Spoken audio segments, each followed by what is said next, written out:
Welcome back once again. We continue on all things GI tract. Today, I think we're going to talk more about the GI tract in regards to your gut, your immune system, and your brain. Typically in the functional medicine world, when we think about gut, we think about things in systems. What are ways in which your body works together? And the big systems is how your gut interplays with your immune system and your brain. So I'm going to start there, Dr. Jenski. Talk to us about this system two, we call it, or try to, but what is this unique interaction between your gut and your immune system and your brain? So that if you have a gut issue, you have to look at your immune and brain. If you have a brain issue, you have to look at your immune and your gut. Literally, if you have anxiety and depression or autoimmune issue, the gut is always looked at. Yeah, and this should be. Should be, yes.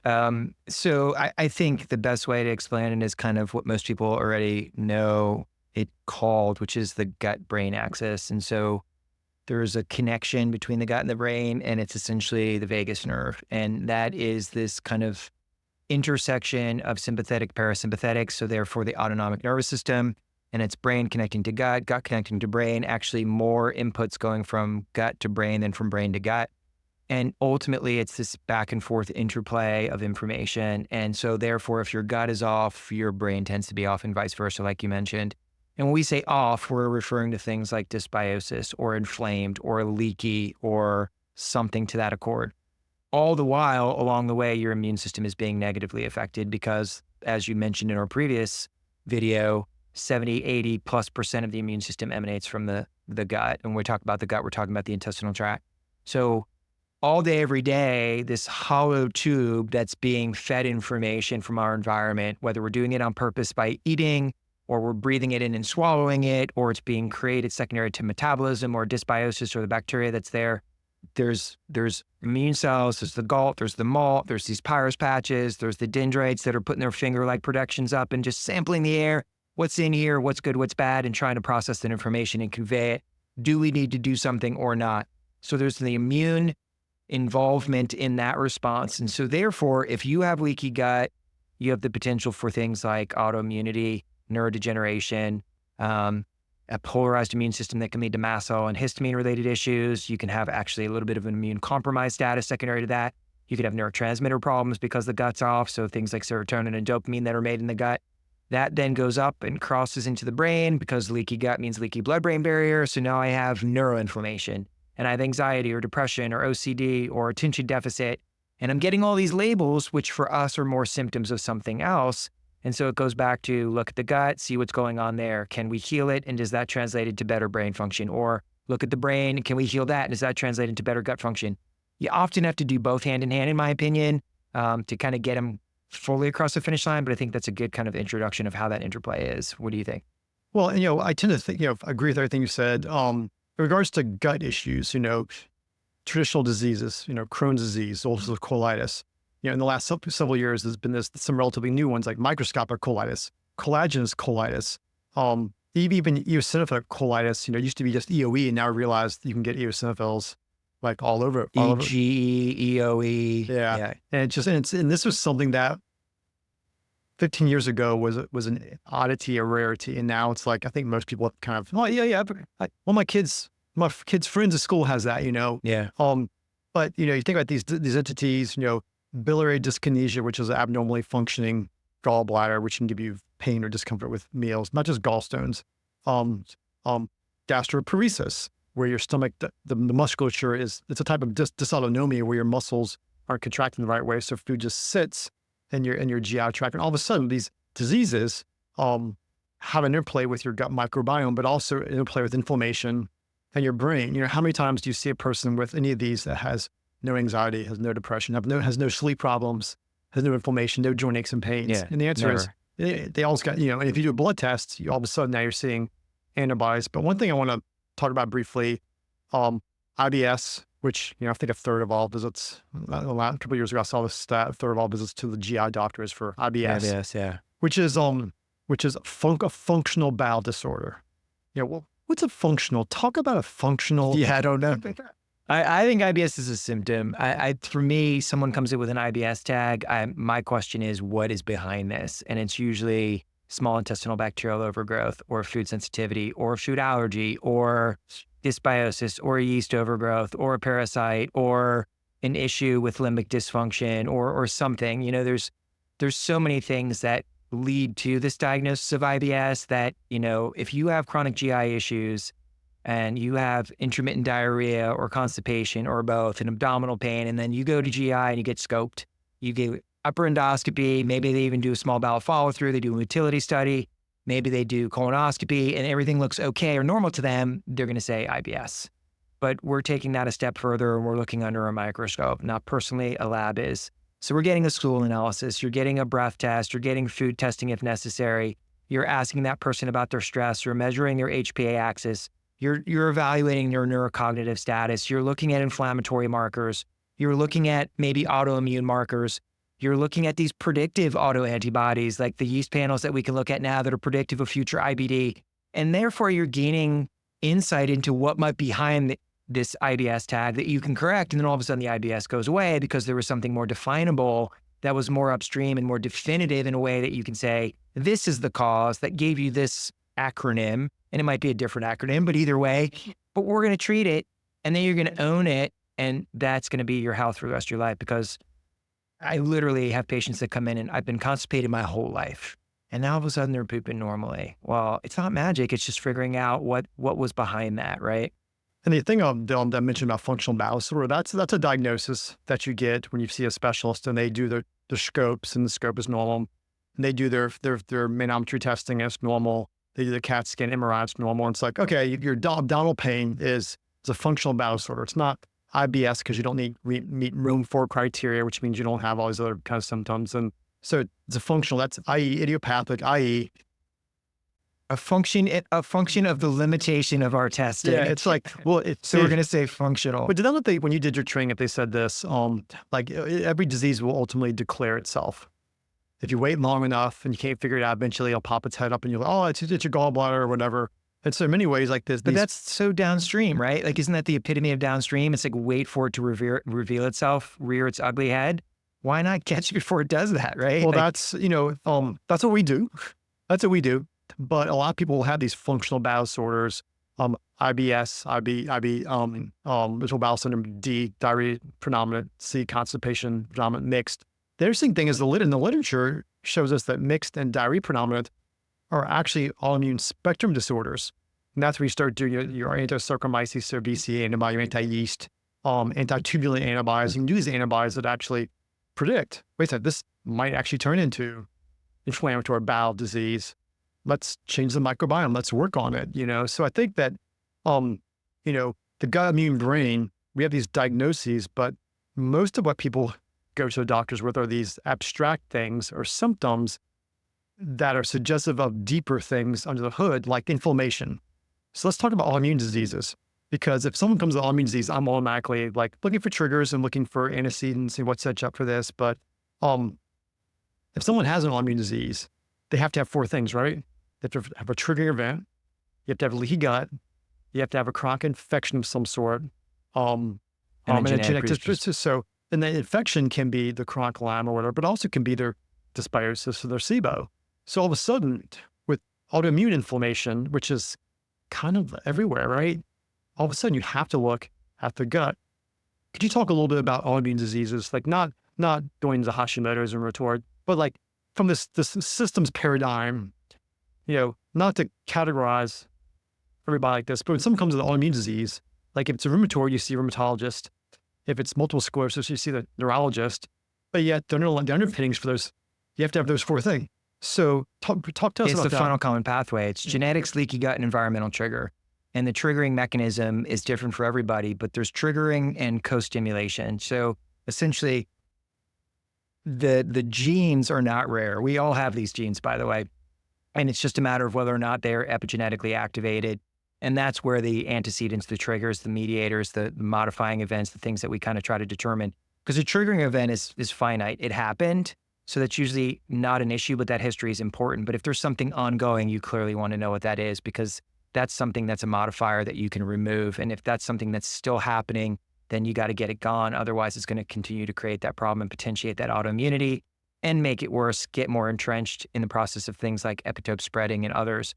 But ultimately, Genes load the gun, environment pulls the trigger. A gene is activated by the combination of, as you alluded to, some infection, a combination of leaky gut where you start to get that loss of immune tolerance that we alluded to in our last video. Those T regulatory cells that are supposed to know the difference between self and foreign are getting a little bit gray in that area.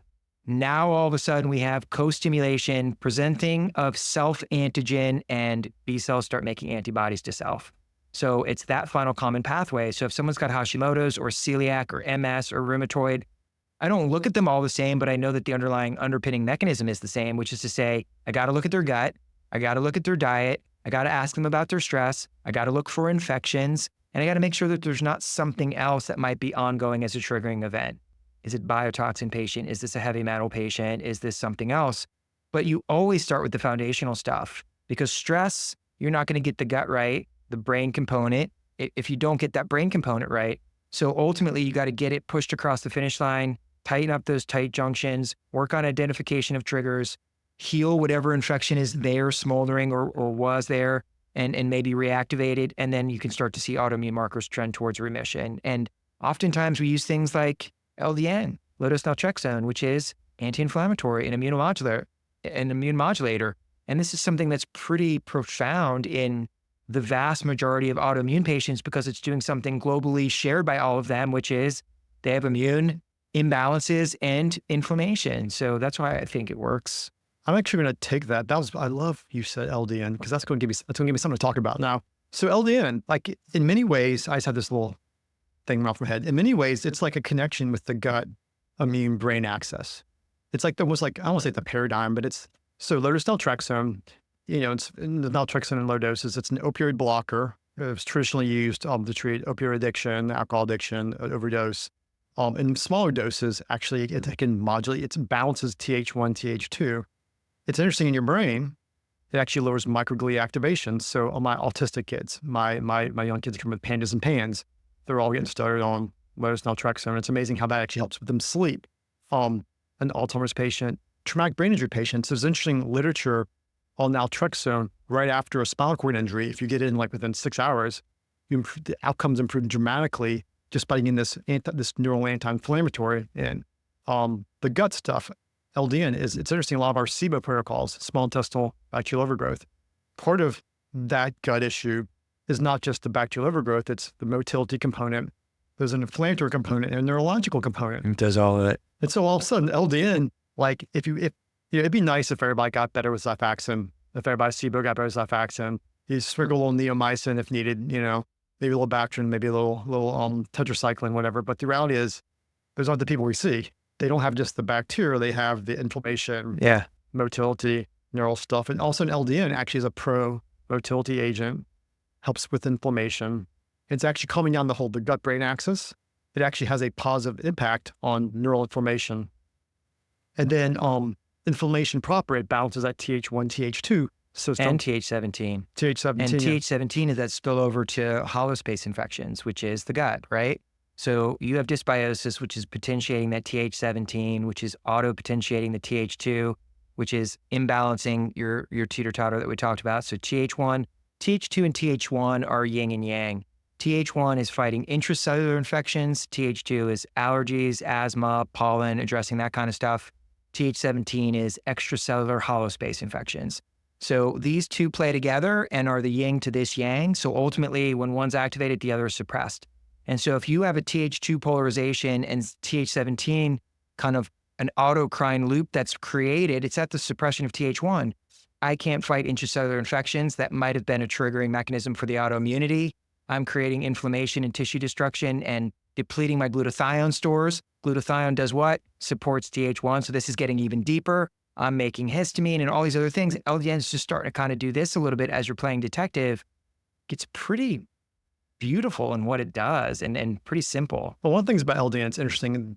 There is a prescription dose of naltrexone, a drug called Contrave, which is a weight loss drug, FDA approved for weight loss.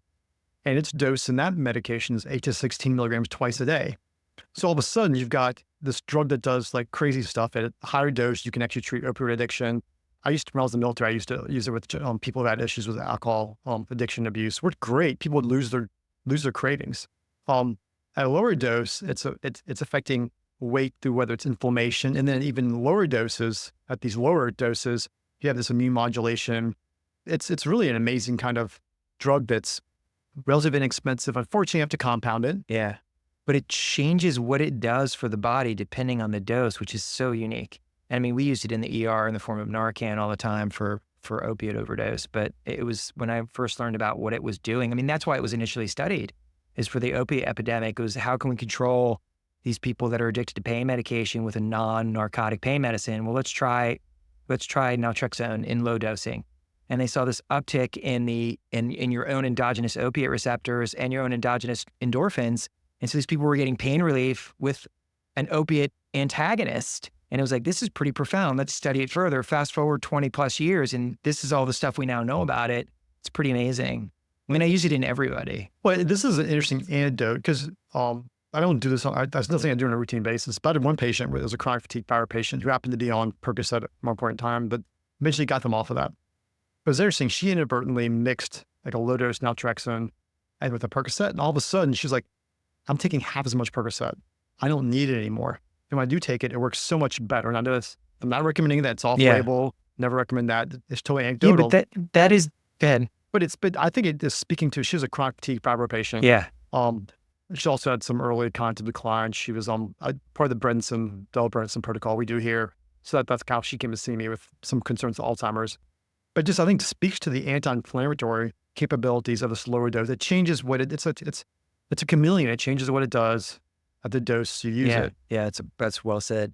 But that's what Suboxone is. Suboxone is a combination of prescribable, FDA-approved opiate antagonist agonist in one, right? So any of my patients that are on opiates, I don't put them on LDN until we're able to wean them off it.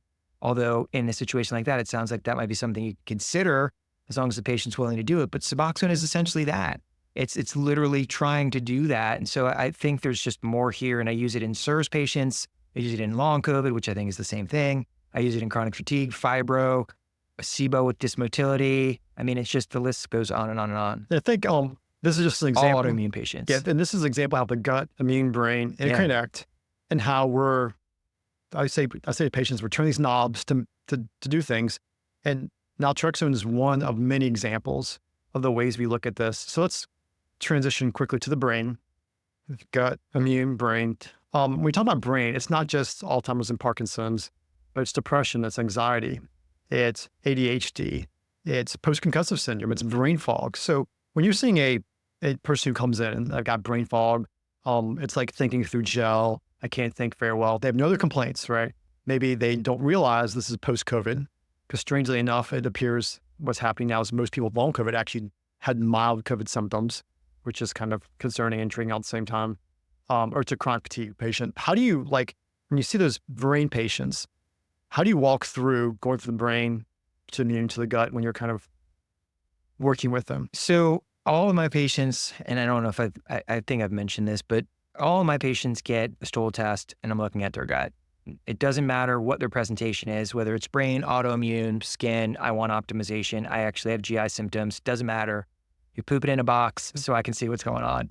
The other aspect that everybody gets, no excuses, is that HPA axis to kind of assess their cortisol, 24-hour salivary cortisol with a CAR or cortisol awakening response so I can see what their stress loop is. That allows me to at least have a component of the gut-brain axis that's a little bit of a step back and a broad scope of, hey, these are two big players that affect a lot of things and may be major contributors to your current neurologic symptoms. So why don't we start here and see what happens? Clearly beyond that is specific to the individual of, do I need to be looking at hormones and see if they're optimized or excessive in someone that was previously seeing a practitioner that was repleting them? Do I need to look at nutritional status? Is this a nutrient deficiency? Do I need to look at toxins? Is this someone who's got a history that supports heavy metal exposure and potential for toxicity?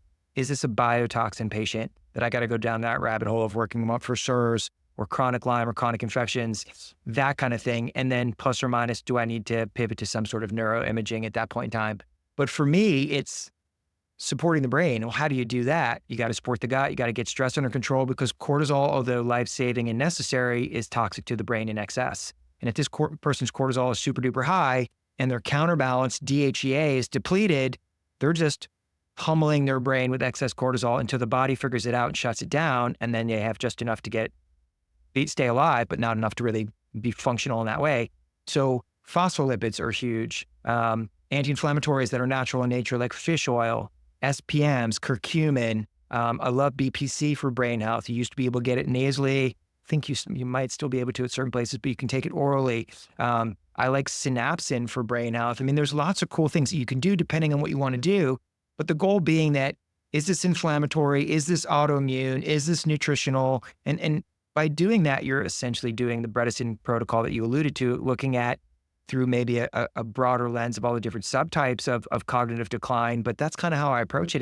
It's everyone gets these things, and then depending on who you are and what you told me, you get these other things. It's more interesting when I did my IFM training through the Institute of Functional Medicine, and they had their MSQ, and you look at the questions for the MSQ, it's a multiple system questionnaire. It's one of the ways they recommend people use to figure out, like, how bad are you? Are you really bad or not so bad? But it's interesting, if you look at those questions, they almost all sit in system 2, gut, immune, brain. It's like the majority of that evaluation is looking at inflammation, looking at gut, and energy, brain, all that kind of stuff. And so this correlation, we talk about gut health, we talk about that, which is the purpose of this. It's so much bigger than just, do you poop? Do you have gas? Do you have bloating? You have to think about all the different things. So I wanted to briefly discuss that, not belabor it, but that's when you think about gut health. It's the extraintestinal manifestation. It's everything. Yeah. It's everything. And go back, we actually had an interesting conversation with Dr. Pam Smith. She's a hormone expert this past week. And it was interesting. She was talking about her clinic in Detroit. She's like, it's amazing. People come in, they have no GI symptoms whatsoever. But like you said, and she's been doing this for like decades. She's looked at that and she's like, they're horrible, they're awful. And so if you have inflammation, gotta look at the gut. If you have any brain symptoms, gotta look at the gut. I think next time what I want to do is take a deep dive into the single biggest driver of gut health, which is food. Yeah. Oh gosh. Yeah. So we've had a great time talking about the mouth to the anus. We've had an amazing time talking about system 2, gut, immune, brain. But ultimately, all these things are on top of food, which is the driver or preventer of inflammation, immune system function, gut health, and ultimately how our body heals and repairs itself. So I'm really excited about talking about. It's all information. Talking about spending some time talking about food, what real food means, what it is. Because I think right now when we're recording this here in October, I feel like now we're just starting to get to the public consciousness awareness that, wait a second, 80% of chronic illness in our country is directly related to eating processed foods. What? 60 to 70% of what kids eat right now is ultra processed. Like, what is shocking to me is that people are shocked by that. Like, I feel like this is not new knowledge. This has been knowledge that is thankfully it's being brought to the front lines, and to Capitol Hill. But like, the reality is like, isn't this what people have been preaching for decades in this field? And like, I just feel like it's how you personally transformed your family's health. It's how I transform mine. It's how we work on our patients. Like, it is the most profound thing you can do. We talked about the broad scope of fiber as an intervention, but like, let's take a step back. Fiber comes from food. It's the food component that either is healing or it's poison. We'll talk about this a little bit because I feel like it comes to, tobacco. I'm from Virginia. I remember in the 1980s, you could still smoke indoors. In those debates, smokers' rights, how dare you say we can't smoke indoors? I mean, it literally was 50 years and 7,000 research articles before, C. Edward Koop, Surgeon General of the United States, said smoking causes cancer, right? And so I feel like part of it's like, it just takes us a long time to learn. But there's also a lot of governmental involvement. And there's also industry involvement. So it's not as simple as, mom's, Jiminy Cricket, you are what you eat from the head down to your feet. I learned that in elementary school from Jiminy Cricket at Keister Elementary in Harrisonburg, Virginia, right? But then you go to medical school and you're like, what you eat doesn't matter. So I don't want to talk about that today because we're going to talk about that next. But I feel like that, if all the cool fancy things we've talked about so far, LDN and butyrate and TUDCA, like if you don't do the basics, the really cool things just don't work as well. You got to do the basics.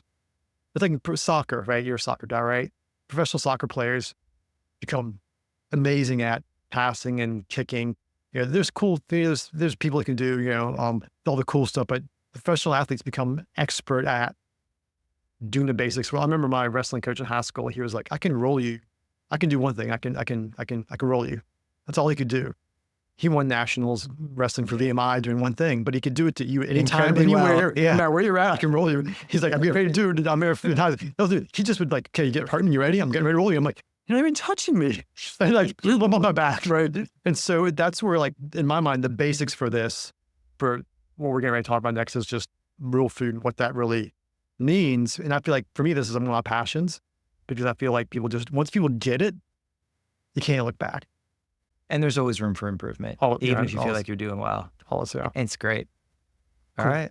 All right. Thank you very much. Again, if you enjoy this, please follow, share as well. Put your questions below, and when we do our Q&A answer session, we'll be happy to answer those questions. Take care. We'll talk to you soon.